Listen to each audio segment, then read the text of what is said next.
What is going on, everybody? My name is Ciara Lawler. Welcome to another week of Hero or Zero. This is the Heroes for Hire podcast.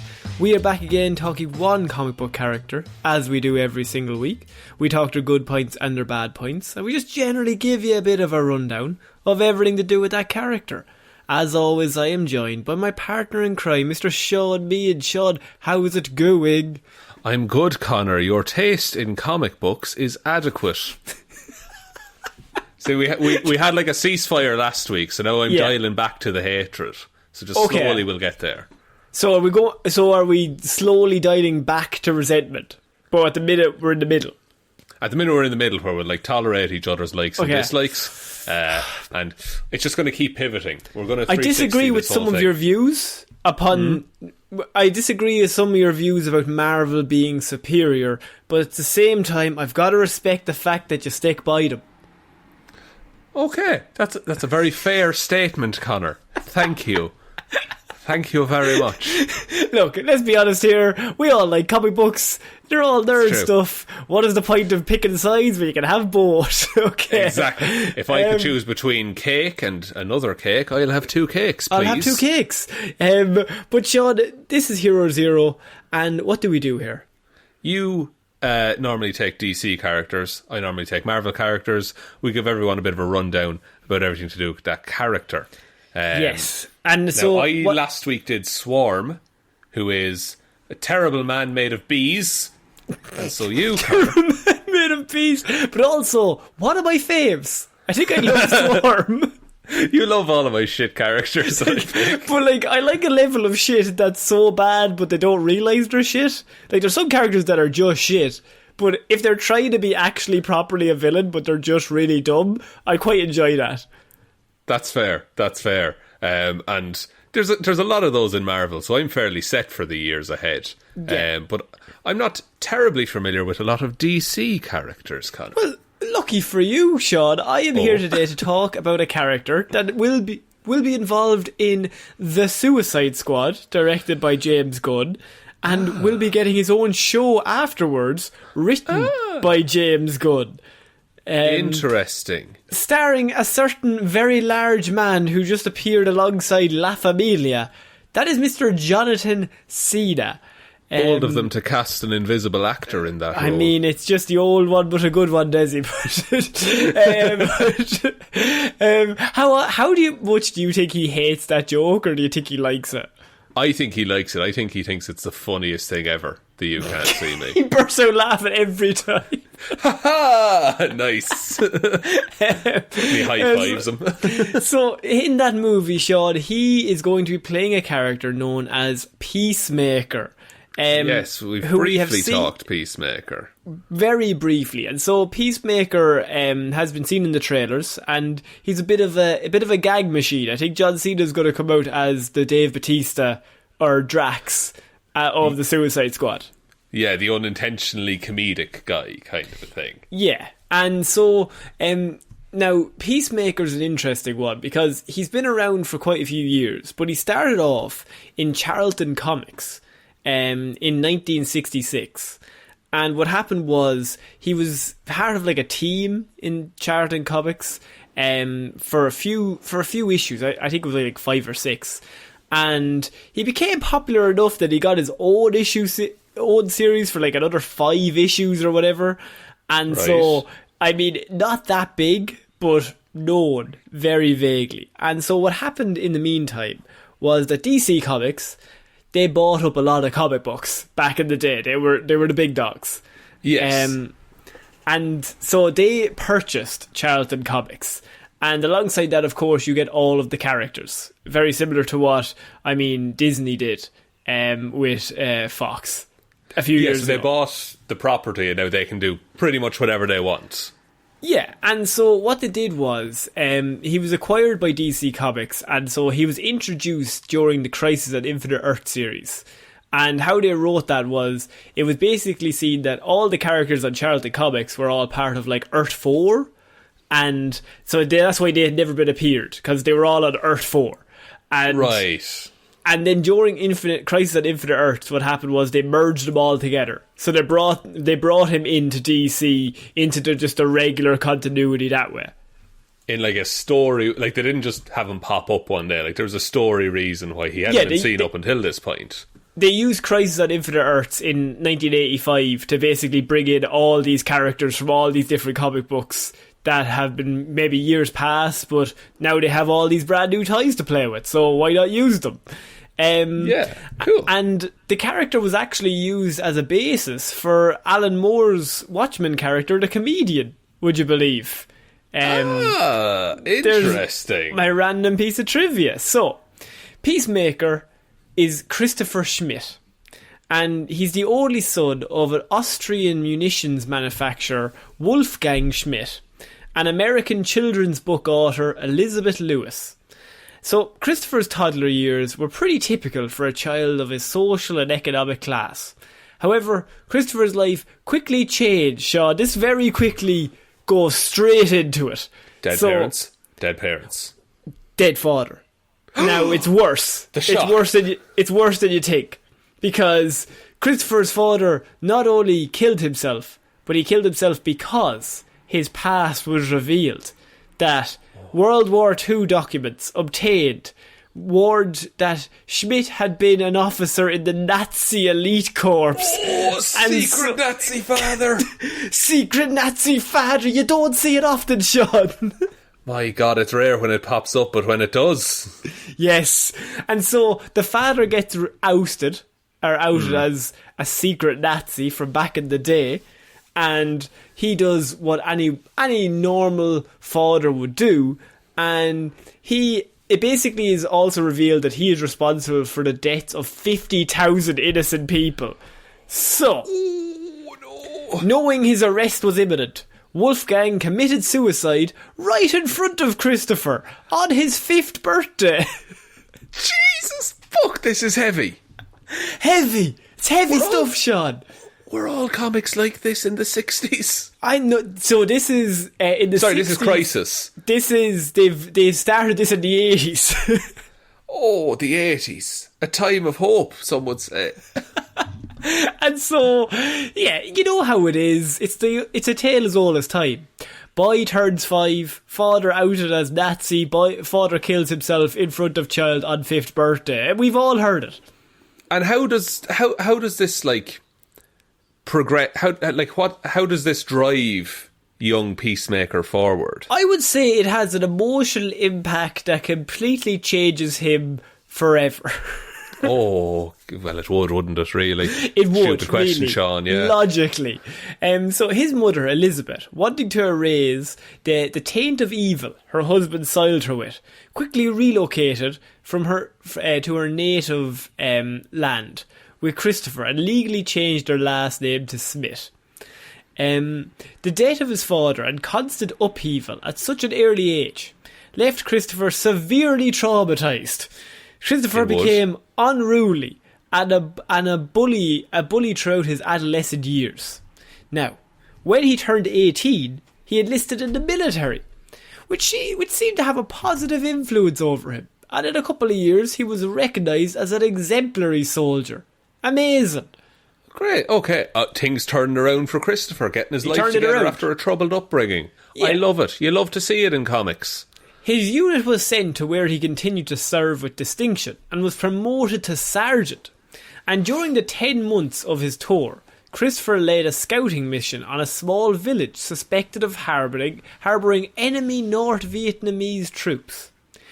And it was at this village that Christopher decided that he had had enough of the people staying in that village, as for no apparent reason, Christopher fired upon the village's inhabitants, killing old men, women, children, as Anakin would say, not even just the men, the women and the children. Oh, so this seems fairly out of the blue for such a decorated military sergeant. It kind of implies he might not be all there mentally, no matter how exemplary of a soldier he is. Right, he just decided he'd had enough of the village. Yeah. Fair enough. And so he is court-martialed and he's sentenced to life imprisonment at a penitentiary, which makes sense. Yeah, you can't do that stuff. No, you can't. I just think that's frowned upon.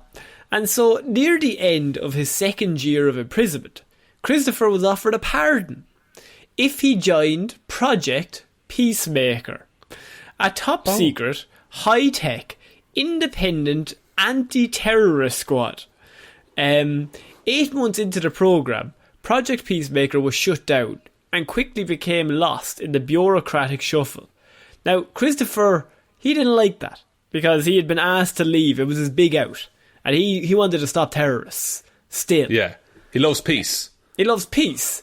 And so he might have still been court-martialed and he was only there because he was doing the project. But now the project no longer exists.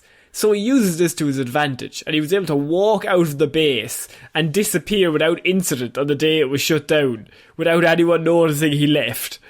I mean, because he had upheld his end of the bargain, by all accounts. Yeah. Like, you know, like it's not his fault it got shut down. Now, I am struggling to imagine John Cena playing the man who kills innocent civilians with reckless abandon. This is true. I think they might slightly change this, but this is comic book Peacemaker. Now, of course, James Gunn can do whatever he wants because he's not that big a character, so you can change it as much as you want. So he was able to walk out of the base, and a year later, he reappears, running his father's businesses and heading to the Pax Institute, which is a non-profit organisation devoted to the interest of peace and providing social services to victims of terrorism the world over. A very, very good deed. A very good thing to do, which is the most uncharacteristic thing he's done so far. I mean, is he good or bad, Shaun, is the question. Connor, I hate to put these words in your mouth, but is he some kind of an anti-hero? I mean, I don't want to say anti-hero, but he is all over the map. Depending on what he does, or what he does in each story. He's just a lunatic who wants peace. Okay, a very dangerous combination. Yeah. And so the experience of the programme steered Christopher to achieve its prime directive, the combating of terrorism. And so what he's doing is, using his actual real name, he's running this business and he's heading up this non-profit organisation devoted to ending terrorism and promoting peace. Yes. But at the same time, he's taken the Peacemaker name for himself and established a new costume identity as the Peacemaker, so he's going to do a crime fight in it as well. He's a vigilante man now. A vigilante man, yes. And so Christopher's sanity became increasingly unstable and his actions more and more violent the longer that he was Peacemaker in the field, going around stopping terrorists, but basically every time he did it he became a little more insane. Right, so he'd go further and further and eventually it's this thing. There's probably commentary in there somewhere, but it's like he just sees the end goal, which is peace. And well, he gets there. I have a very, very deep Lex line that really kind of shows why he acts like this, and it's a really comic booky reason. It's pretty great because Christopher, why he began to go more and more to the dark side was he began hearing the voice of his father Wolfgang and believed that the souls of those who fell victim to terrorism resided in his helmet and urged him towards more violence and retribution against the terrorists that hurt them repeatedly. Oh, he's very, very mentally unstable, so, I would say. By that I mean the poor victims of all these terrorist attacks, he thinks their souls are in his helmet, and he hears them when he encounters the terrorists, and he's like, you killed those people, and he hears them whispering to him that he needs to go further. He needs to take these people out and kill them so they never hurt again. Jesus Christ. So this is like, is this some kind of schizophrenia that he has? Or Christopher loved peace so much he was willing to kill for it, Shaun. Love it. Great tagline. I mean, I think the idea is that he's a very traumatised child, and he has never been mentally stable ever since his father killed himself after outing himself as a Nazi on his 5th birthday. Look, in front of him. In front of him, let's address that as well. He also, let's be clear, he's not in the right with what he's doing either. No. Does he have powers, though? Like, is he a super soldier, or...? No. So... Just a regular man? Attempts to stop his violent tendencies or control them came from the top-secret government bureau led by Valentina Vostok, called the Agency. However, Christopher could not be contained, so they tried to basically bring him in because he's such a good agent, but, I mean, he just can't be held back. He's a wild card. And so he could not be contained so much, he began creating enemies to fight, just to kill them. Harry Stein and the Vigilante were two such enemies he pursued. But the Vigilante's another hero that goes around, and he just decided that the Vigilante was evil and his enemy, and so he went around and he just killed the Vigilante. Just because he could. Just because he had deemed him bad. He had deemed him bad. He was ruining the peace. Right. So, how does he feel about Batman in that case? I mean, it would be a good fight, but I think Batman would beat the shit out of him. Oh, like in a second. So, despite his instability, the agency attempted to make him a field operative. Just point to that one village in Vietnam where it used to be and tell me that man is to be a field operative. They've seen all of his actions up to now, and they're still in the mindset, oh yeah, but we can control him. We can get him back on side. It'll work this time, guys. So they were able to recondition him so that the soul speaking to him within his helmet disappeared, and he was given a live psychologist in which to resolve his fears. So his psychologist would follow him around in his helmet, and so he would talk to her at any given time. So any time he's in the field, he's undergoing therapy as well. Just constantly, yeah, just to kind of... Because he's so good at killing. That's true, you need someone to dial that back on the fly. Around this time, Vostok relinquished command of the agency to Harry Stein, who recreated it into a new organisation, dubbed Checkmate. In relation to its chess-inspired command structure, Christopher continued to work for the newly reformed organisation until they kicked him out because he was too much of a wild card. Harry thought as well. Harry's a big man in terms of rebranding, by the way.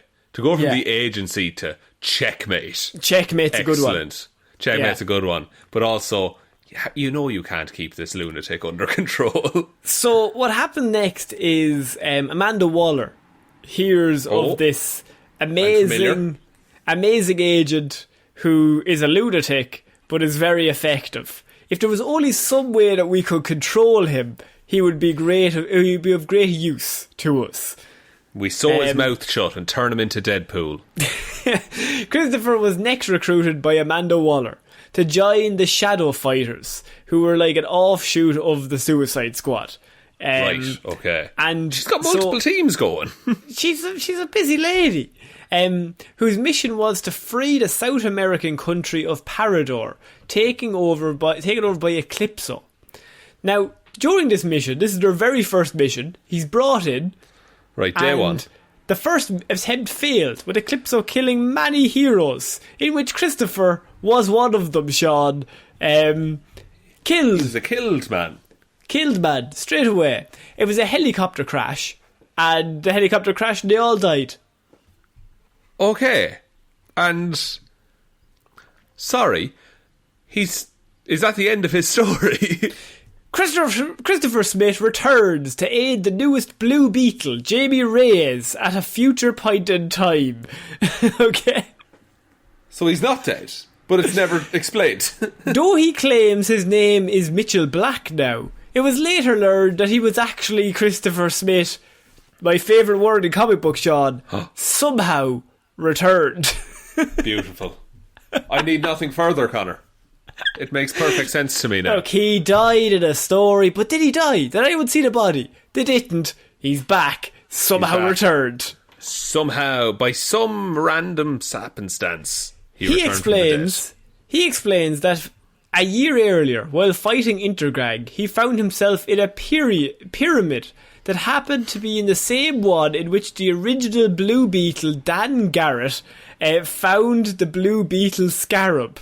So this is a bit Blue Beetle-ish. I've done one on Blue Beetle, but the idea is that he was Charlton Comics as well, wasn't he? Yes, back in the day, I think. Ah, okay, that's nice that they're meeting up.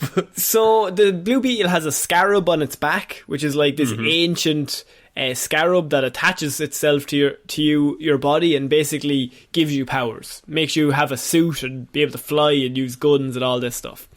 And so he says that while he was in a pyramid, he happened to come across the original Blue Beetle scarab. Just happened. Somehow returned. He happened to come across it.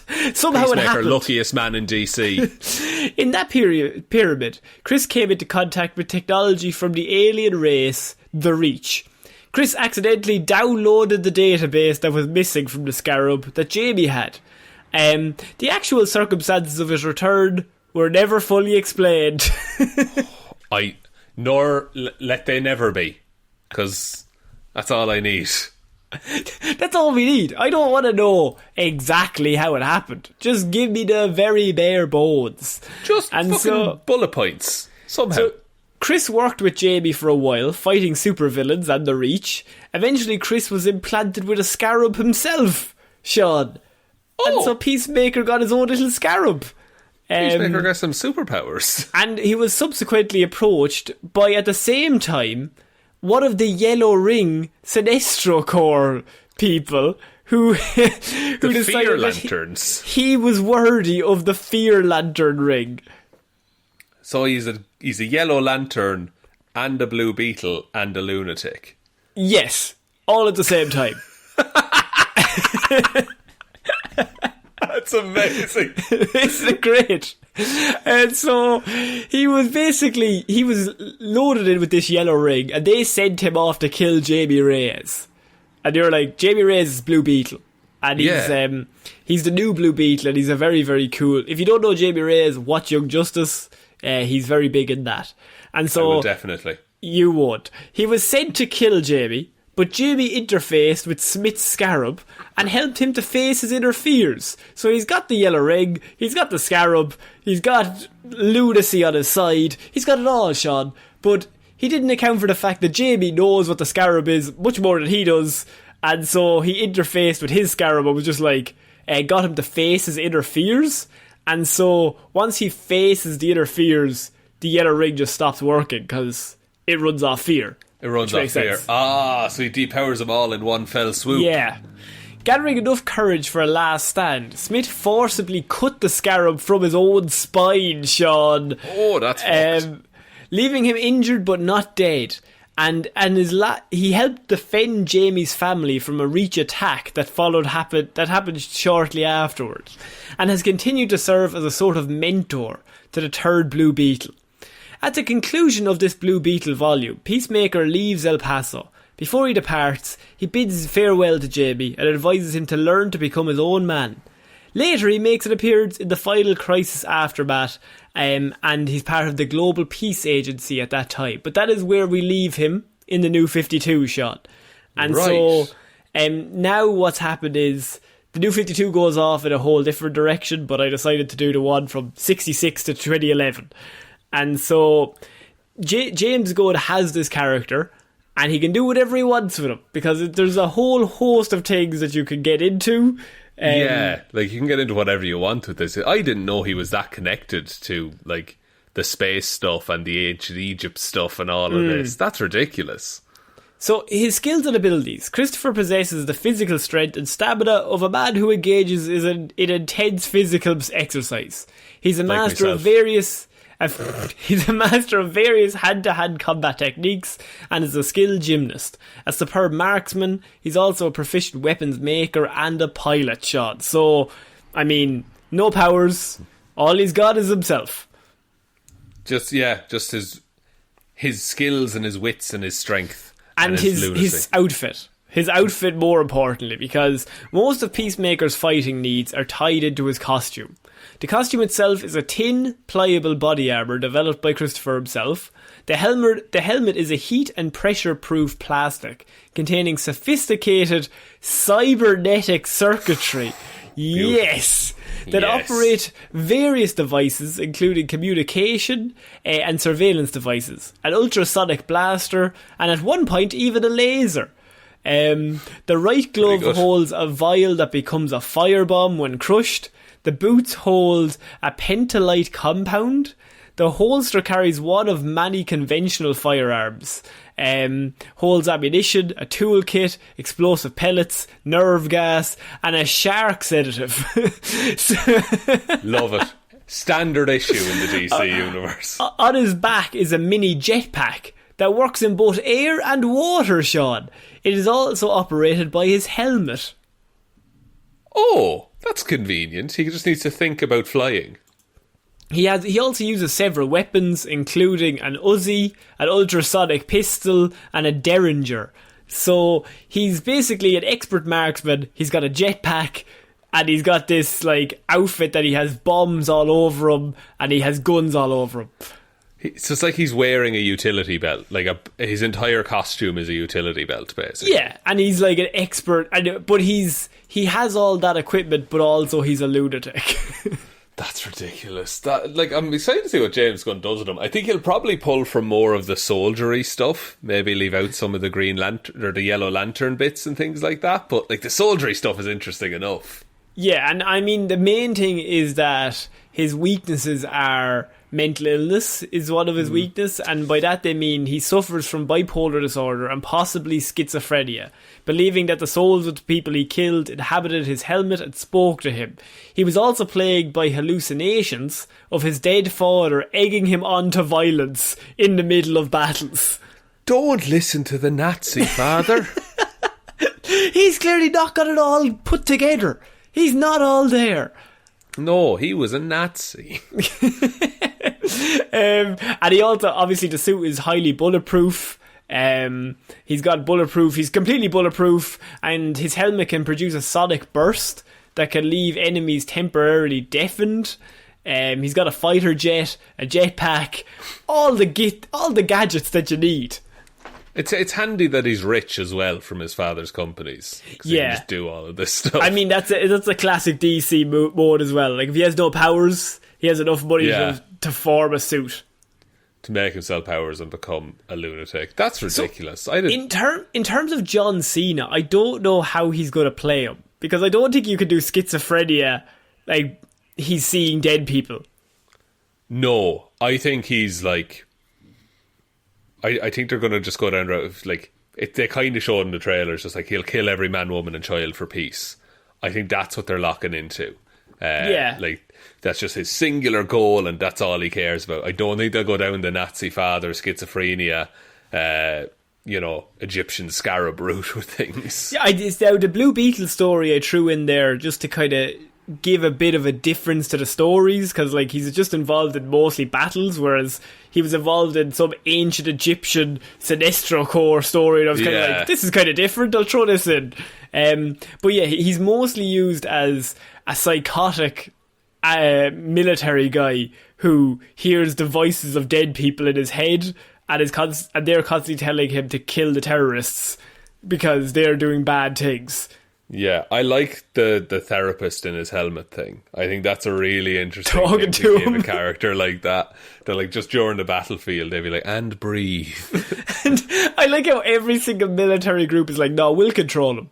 We'll be the ones. We'll got be the this. We're like, okay, so he's turned on everyone else and he killed all those villages. But we have more people now. We'll get someone to chat to him before he goes out. We're themed around chess, guys. Mr. Stein's like, yes, chess is the way to go. Also, every time you said that man's name, I thought you were going to say Harry Styles. Harry. I would listen to Harry. If Harry told me, I would listen to him. Oh, Harry would be the king on that chessboard. Yeah, oh, absolutely. Absolutely. We'd all be going in one direction, winning. That's what we're going to. Very good. Excellent work, Connor. So that's it for this week's Hero Zero. Well done. I did not know anything about that character, and now I know Now I'm really excited to see what crops up in the movie. So I think that's the mark of a good report. I think he's going to do the Drax. I think he's going to be like the guy who takes himself too seriously. That's the joke. Yes, and he doesn't know how to like properly talk to people, and so that's where the humour comes from. Exactly. Perfect. Exactly. Would you like me to take us out, Connor? Yes, please. Thank you, everyone, for listening to this episode of Hero or Zero. We will be back on Monday with Movie Mondays, Wednesday with Weird News Wednesday, and next Friday with another episode of Hero or Zero. Big thanks goes out to all of our patrons over on Patreon. Thanks all for supporting us over there. Really appreciate it, as always. Link to that in the description. Also down there is all the social medias. So Facebook, Heroes for Hire Podcast. Instagram, Heroes for Hire Podcast. Twitter, @Heroes for Hire Pod. The 4 is the number 4. Or you can email us, heroesforhire_@outlook.com. But the best way you can ever help the show is by telling one human being that we exist. Just the one, please. And I think that's about it, Connor. I think so. So I've been Ciara Lawler. I've been Shaun Meehan. I'll see you next week, guys. Bye. Bye.